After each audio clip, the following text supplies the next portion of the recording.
Traders, FX Pip Collector here. Today is Friday, July 19th, and I'm going to be analyzing gold versus the dollar, starting on the monthly, working my way down to the 1 hour time frame for the full top-down analysis.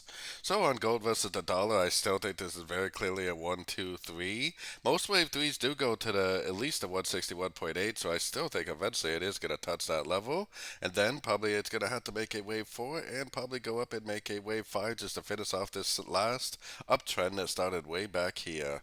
So heading down to the weekly time frame. On the weekly time frame, to me, it definitely looks like a 1, it looks like a 2, and then it looks like we're in a wave 3. So that makes this a 1 of 3, 2 of 3, 3 of 3, 4 of 3, and probably we're in that 5 of 3. I still think it's going to have to go up and hit that 25.50 area, but if the market proves otherwise, I guess we'll have to listen.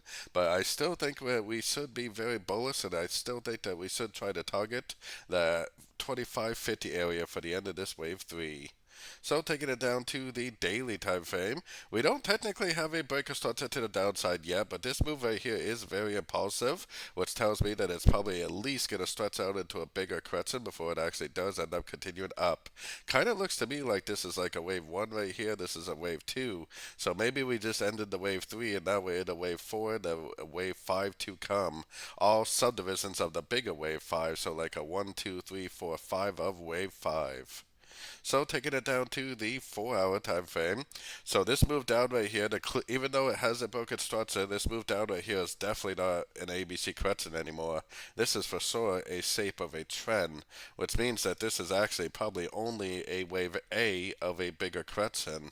That means that when it does turn back up, it's probably not going to continue the uptrend. It's probably more likely going to make a correction to the last push down, like a wave B. Then we'll probably see another push down for a wave C. This is all probably going to be like an ABC of 4, which is most likely a wave 4 of wave 5.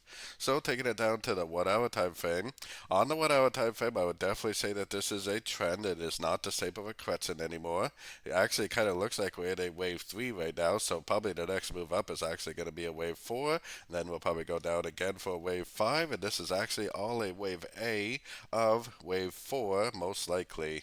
So that, like I was just saying, so that means that the next move up is not going to be the continuation of the uptrend. The next move up will most likely be a correction to the wave A. The next move up will probably go between 38 and 78% of this move down for a wave B. So I would expect this to be an A, a B, and a C of wave 4, which is most likely a wave 4 of wave 5 on the higher time frames. So don't forget to join my free Discord channel, which is linked over here in the corner. And as always, thank you and happy trading.